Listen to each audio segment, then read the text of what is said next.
Karon pa lang gibutyag na sa Zamboanga City Hog Racers Association nga dunay kakulangan sa baboy nga himuong lechon. Busa posible nga musaka ang presyo niini. Ani report. Sa pagsugod sa Burr Months, gianunsyo na daan sa Zamboanga City Hog Racers Association nga dunay kakulangan sa supply sa baboy nga himuong lechon. Kinilabi na nga taas ang demand niini tungod sa nagsingabot nga Pasko ug bag-ong tuig. Matud pa, anaa sa 29 ka barangay sa Zamboanga City ang apektado sa African Swine Fever.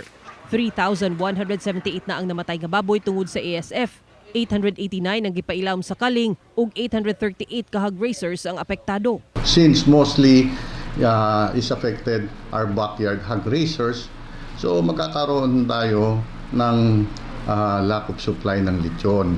Sa karon anaa sa 500 pesos ang kada kilo sa lechon baboy sa Zamboanga City ug 7,000 to 9,000 pesos ang tibok lechon depende sa gidak-on. Matud sa mga lechonero sa syudad, misa ka man sabgud daw kuno ang presyo sa ilang ginakuhaan nga baboy sa Zamboanga del Sur ug Zamboanga del Norte. Mostly sa Del Norte, Del Sur, but kulang pa rin, no?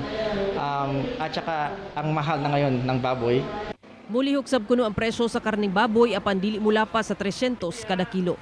Sa karon anaa sa 240 to 260 pesos ang kilo sa baboy sa palengke sa Zamboanga City. Ako si Sara Hilomen Velasco para sa One Mindanao.